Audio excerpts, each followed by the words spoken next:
안녕하세요. 황금독서클럽과 함께할 북큐레이터 이재국입니다. 요즘 문해력이 문제다. 요즘 사람들이 글을 잘 안 읽는다. 자주 듣는 말인데요.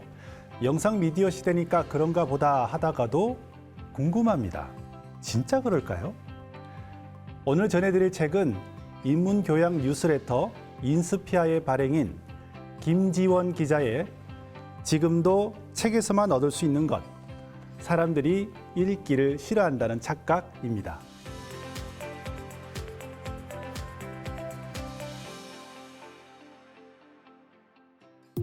저자는 문제의 본질은 문해력이 아니다.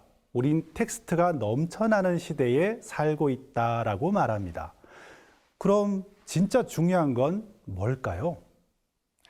문화체육관광부에서 조사한 2025년 국민 독서 실태 조사에 따르면 만 19세 성인 중 최근 1년 내에 종이책, 전자책, 오디오북 중 1개 이상을 읽은 사람은 38.5%에 불과했습니다. 13년 전인 2013년에는 72.2%였으니 그 비율이 완전히 뒤집어진 상황입니다. 전자책, 오디오북을 제외한 종이책 독서는 28.8%에 불과했습니다. 독서량도 마찬가지였습니다. 19년에는 평균 7.5권이었는데 25년에는 2.4권으로 3분의 1로 뚝 떨어졌습니다. 이런 조사를 보면 책을 읽지 않는다는 것은 명백하죠. 그럼 질문의 방향을 바꿔보겠습니다. 우린 진짜 글을 읽지 않을까? 영상만 보고 텍스트 자체를 멀리하고 있을까? 결론부터 말씀드리면 김지연님은 아니다라고 단언합니다. 사실 영상을 보면서도 우린 하단에 자막을 읽습니다. 텍스트를 읽지 않는 게 아니라 전달 매체가 바뀌고 있는 것이라고 해요. 요즘 회사에서는 웬만한 보고서는 종이 서류가 아니라 인트라넷으로 처리합니다. 학교 레포트도 파일로 제출하고 뉴스도 포털 사이트를 이용하죠. 그리고 전자책까지. 디지털 텍스트의 소비가 예전과는 비교할 수 없을 정도로 늘어났습니다. 텍스트를 읽지 않는 것이 아니라 물성이 바뀐 거죠. 여전히 텍스트는 넘쳐납니다. 요즘 스마트폰 때문에 학생들이 책을 읽지 않는다, 문해력이 떨어진다는 통설이 유행했는데요. 실제 조사는 그렇지 않았습니다. 초등학교 4학년 이상 19세 이하 학생들 중 한 권 이상 읽는 비율은 95%나 되었고요. 평균 독서 권수도 31권이나 되었습니다. 문제는 성인들이었습니다. 독서장애의 가장 큰 요인으로는 첫 번째가 일 또는 공부 때문에 시간이 없어서가 약 30%를 차지했고요. 응답자들이 꼽은 두 번째 요인은 책 이외의 기기, 매체가 많아서였습니다. 다음 두 번째 질문. 내가 지금 찾고자 하는 정보가 있는 내게 꼭 필요한 내용을 담고 있는 텍스트를 디지털 매체로 쉽게 찾을 수가 있을까? 독서의 목적에 대한 조사에서 첫 번째로 꼽은 이유는 책 읽는 것이 재미있어서였습니다. 두 번째는 자기 개발을 위해서. 그리고 일, 학업에 필요해서가 세 번째. 마음의 성장과 위로를 위해서가 네 번째였는데요. 여기까지가 전체의 80%를 차지해요. 특이한 점은 관심 주제에 대한 자료를 찾기 위해서가 다섯 번째, 8% 정도밖에 되지 않는다는 점이었습니다. 대부분은 책이 아닌 구글과 같은 검색 사이트를 이용한다는 거죠. 요즘엔 아마도 AI에게 묻는 경우가 대부분일 겁니다. 바로 여기에 문제의 핵심이 있습니다. 인터넷에서 무엇을 검색하다가 의도치 않게 눈에 들어온 낚시성 제목에 이끌려서 클릭한 적이 있나요? 또 위에서부터 몇 개 글만 읽으면 그 아래로는 단순히 복사해서 붙여넣은 그 내용인 글들이 수두룩하죠. 그런 글들일수록 온갖 광고창이 즐비합니다. 어느새 원래 내가 뭘 찾고 있었는지 잊어버리기까지 하죠. 여러분도 이런 비슷한 경험을 하셨을 거예요. 인터넷 공간에는 신뢰하기 어려운 정보와 자극적인 표현, 혐오와 부정적 감정을 일으키는 글, 무의미한 광고 목적의 글이 가득하다. 그곳에서 공들여 읽을 만한 텍스트를 마주하기는 점점 더 어려워지고 있다. 저자는 사람들이 텍스트를 싫어하는 것이 아니라 나쁜 텍스트를 싫어하는 것이라고 강조합니다. 디지털 매체에서는 좋은 텍스트보다 나쁜 텍스트가 너무 많다는 거죠. 저자는 핵심 문제는 요즘 사람들이 읽고 싶은 글을 접하기 힘들다는 사실이 아닐까라고 묻습니다. 이 책을 쓰게 된 계기가 바로 이 물음에서 시작합니다.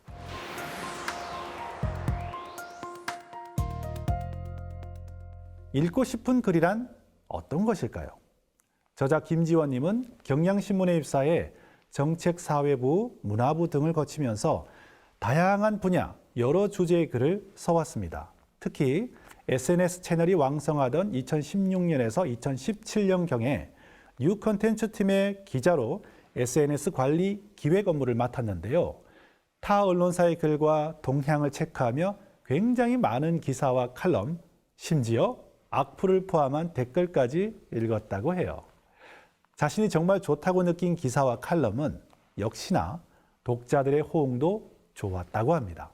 반대로 논지를 제대로 이해하지 못하고 분량만 채운 글이나 핵심을 찌르지 못하고 에둘러 가는 글에 대해서는 독자들의 반응은 확연히 다르더라는 겁니다. 인터넷 플랫폼은 자극적인 방식으로 눈길을 끄는 글을 우선 노출해요.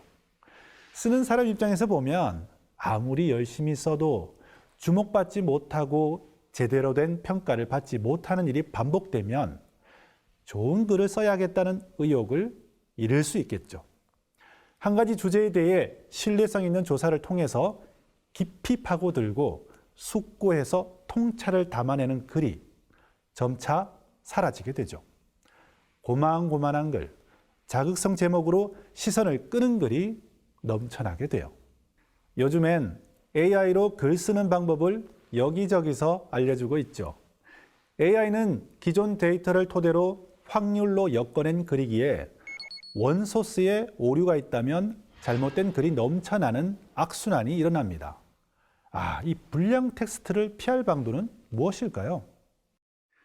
사람들은 시대를 막론하고 자신을 깨우고 깜짝 놀라게 하고 감탄하게 하고 배꼽을 잡게 하고 때론 울상짓게 만드는 좋은 글을 읽고 싶어 한다. 그래서 나는 바로 거기서부터 다시 시작하고 싶었다. 사람들이 읽고 싶어하는 좋은 글은 무엇이며 어디에 있는가? 이런 글에 대한 궁리는 필연적으로 책에 대한 관심으로 이어졌다.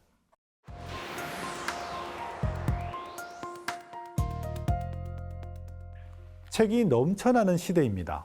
대한출판문화협회 자료에 따르면 2024년 한 해 신간 도서가 64,306종이 출간됐습니다.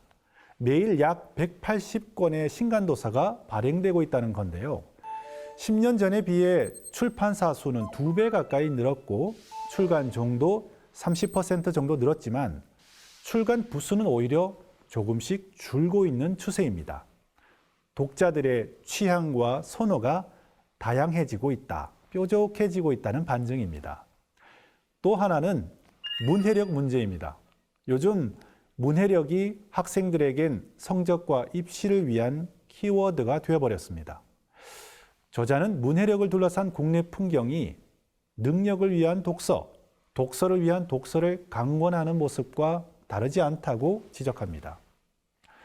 문해력이란 텍스트를 이해하는 능력이란 뜻이지만 왜 책을 읽는가라는 본질적인 질문에서 해석하면 우리가 살아가며 부딪히게 될 문제를 해결해 나가는 통찰력이라고 할 수 있습니다. 내 머릿속에 떠드는 지식과 정보를 서로 연결시키는 것, 나와 서로 다른 입장에 있는 다양한 관점을 이해하고 그 그 배경과 맥락을 이해하는 것이 삶의 문해력이겠죠. 이 때문에 SNS상의 짧은 글보다는 하나의 주제를 다양한 관점에서 탐구하고 긴 호흡으로 쓴 글이 문해력을 키우는 데 더 큰 도움이 됩니다. 그래서 우린 다시 책으로 돌아와야 하는 것이죠. 책은 자신이라는 비좁은 세계를 뚫고 나갈 수 있도록 해주는 도구다. 책은 단단하게 굳어져 버린 나의 껍질을 깨고 그 사이로 맵고 신선한 바람을 불어넣는다. 책을 다양하게 함부로 읽을수록 나를 둘러싼 껍질은 더 자주 깨진다. 단, 책이 나의 껍질을 깨는 계기가 되려면 어느 정도 절박한 읽기 태도가 필요하다. 다소 절박하고 다급하게 굴지 않으면 책은 그저 내 껍질 위를 편하게 미끄러져 스쳐 지나갈 뿐이다.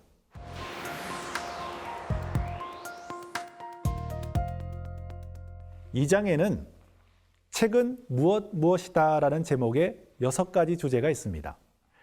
책은 알고리즘의 대항이다 라는 챕터에서는 과연 우리가 빈번히 오랜 시간 사용하는 컴퓨터나 스마트폰은 읽기에 좋은 도구일까 묻습니다.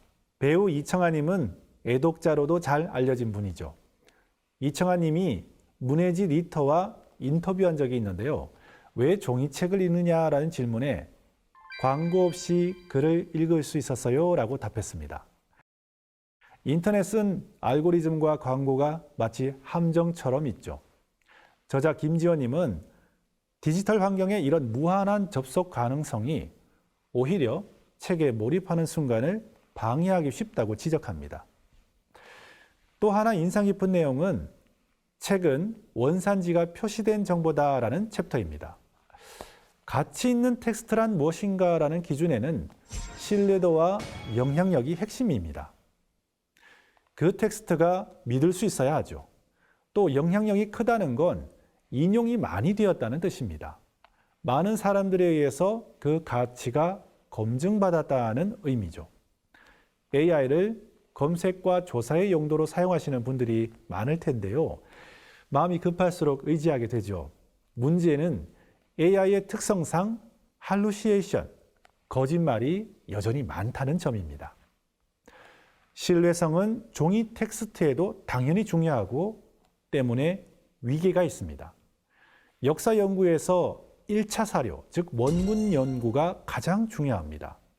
인터넷의 위키, 블로그, 기사의 출처를 거슬러 찾아가다 보면 결국에는 책, 논문 같은 1차 자료로 귀결됩니다.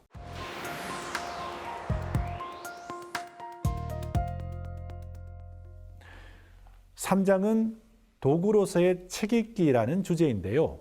저자는 독서의 중압감을 벗어나자고 말합니다.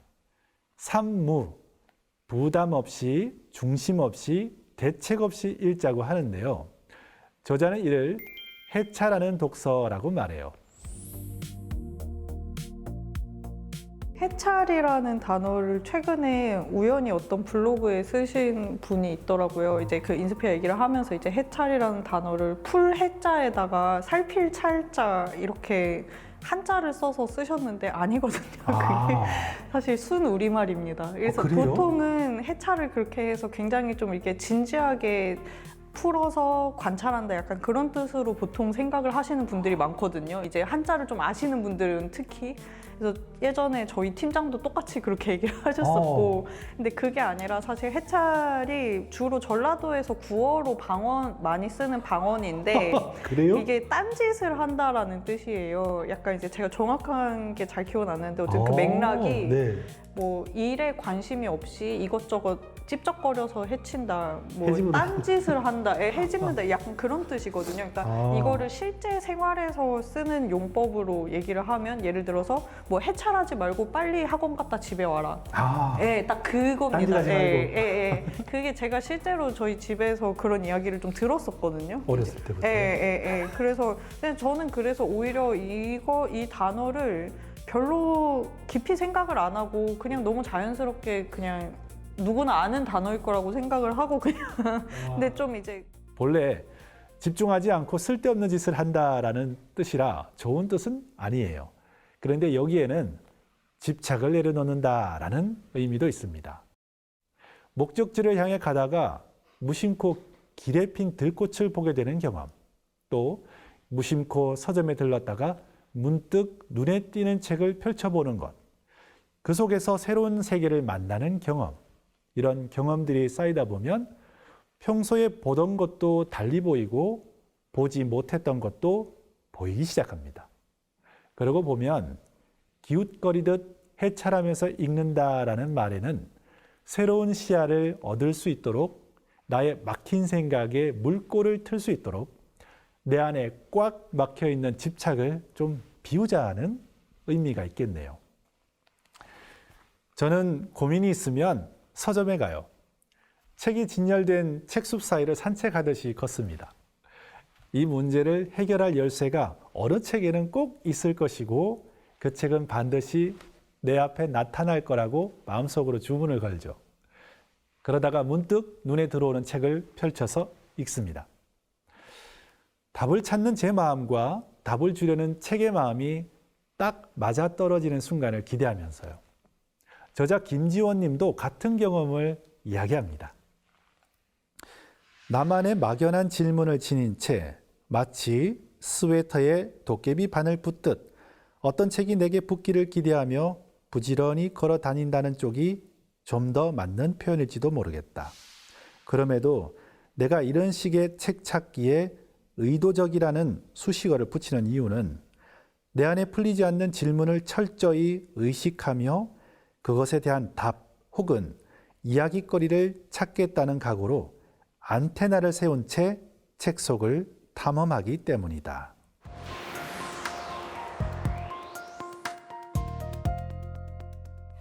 저는 이 책을 읽으며 그동안 독서에 대해 머릿속으로 부유하던 생각들을 구슬로 꿰어준 것 같다는 생각이 들었어요. 책의 마지막 마침표까지 허투루 지나갈 수 있는 부분이 없었습니다. 종이가 아닌 전자책, SNS 등 우리가 소통하는 도구들이 바뀌었습니다. 종이책이 사라지진 않겠지만 종이의 전성기로 돌아갈 가능성은 희박하겠죠. 황금 노트도 이렇게 온라인 뉴스레터로 여러분께 전해드리고 있으니까요. 또 유튜브로도 이렇게요. 물성이 바뀌었음에도 여전히 종이책은 우리에게 의미가 있을까요? 저자는 읽기에 대한 책을 내놓았지만 마지막은 필연적으로 쓰기에 대한 생각으로 결론 맺을 수밖에 없다고 고백합니다. 그냥 사실 읽기가 저한테는 되게 컸던 것 같아요. 그 지금도 책에서만 얻을 수 있는 것, 그 책에서 뭐 네. 이제 마지막 부분에 그 책은 그물이다 뭐 이런 식의 이야기를 하기도 했던 것 같거든요. 맞아요. 이제 타인의 생각을 통해서 반사적으로 이제 좀 이제 그물처럼 맨손으로 잡으려고 하거나 그냥 쳐다만 보고 있으면 사실 뭔가 이제 구체적인 생각을 하기 어려운데 이제 다른 사람의 글을 보는 걸 통해서 좀 그 사람의 생각과 뭐 이제 그런 게 소통이 되는 과정에서 또 내가 몰랐던 생각이 나오기도 하거든요. 그래서 맞아요. 좀 저한테 있어서는 뭐 통찰리 있고 막 그런 사람은 아니고 그냥 읽기를 성실하게 했던 게 그거 같아요. 약간 그러니까 일률적으로 이야기를 하기는 어려운데 네. 일단은 읽기를 빨리 하면 안 되는 것 같아요. 네, 그러니까 그냥 이 책을 다 읽어서 그냥 없애버려야겠다. 뭐, 그러니까 이걸 빨리 읽어 치워서 그냥 쌓아놔야겠다라고 하는 마음으로는 사실 그게 잘 안 되는 것 같고, 읽는 과정에서 그냥 그 책을 뭐 2달이 걸리든, 사실 뭐 그렇게 뉴스레터를 쓰면서는 그렇게까지 막 길게 읽지는 못했지만, 사실 이 책을 한 권을 다 읽는 게 목적이라기보다는 그냥 이 책에서 사실 한 장만, 이거 심지어 이 제사만 보고 그냥 이 책에 대해서 얘기를 할 수도 있는 거거든요. 근데 되게 재밌는 게 뭐냐면 제가 어떤 소설가분이 쓴 산문집을 우연히 이제 동네 책방에서 거기 사인본이 있다고 이제 책방지기 분이 굉장히 이제 권해주셔서 어떤 소설가인지도 모르고 그냥 사인본이라고 그래서 산 책이 있어요. 근데 이제 거기 그 사인본에 그분이 이제 필자분이 거기에다가 이제 써두신 말이 만회하려는 의지? 뭐 약간 그런 네, 만회라는 단어를 써서 이렇게 사인을 해주셨는데 그게 너무 심지어 제사도 아니고 사인이 돼 있는 그 말 문구가 너무 인상적이어서 그게 굉장히 오랫동안 머릿속에 맴돌았었거든요. 네. 그래서 뭐 약간 그런 식으로도 사실 읽을 수가 있는 거예요. 그래서 촉발을 한다는 것이, 그러니까 어디에서 그 촉발이 될지는 모르는 거기 때문에 그래서 이제 책을 조금 막 이렇게 마치 내가 먹어야 될 뭔가 영양제처럼 접하는 게 아니라 그냥 좀 어느 포인트에 좀 관심을 가지고 이 부분에 대해서 좀 이야기를 해보고 싶다. 약간 좀 그런 식으로 읽었던 게 좀 유효했던 것 같습니다. 우리가 바뀐 도구들 사이에서 어떻게 의미 있고 멋과 재미도 있는 소통으로 우리의 경험을 채워갈 수 있을 것인가의 문제다. 나는 그 핵심을 결국은 내가 읽은 수많은 책들 속 저자의 수고와 당대의 그 책들을 읽고 감격하고 널리 알려야겠다고 결심한 사람들의 수고, 그리고 그런 수고로운 텍스트들을 시공을 초월하여 진득하게 읽어낸 수많은 신실한 독자들의 수고에서 찾고 싶다. 종이책들이 품고 있는 번거로움, 수고, 저자는 아무리 번쩍한 기술이 우리 앞에 주어진데도 수고로움 없이 매끈하게 모든 것이 자동으로 가능해질 것이라는 말을 믿고 싶지 않다고 합니다. 실용성과 편리함을 추구하는 시대에 굳이 그런 수고로움을 거듭하며 만들어진 책.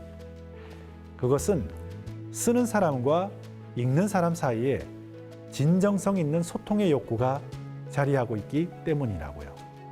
읽기가 삶의 도구이자 더 나은 사회를 만드는 도구가 되길 꿈꾸는 김지원님의 지금도 책에서만 얻을 수 있는 것, 사람들이 읽기를 싫어한다는 착각이었습니다.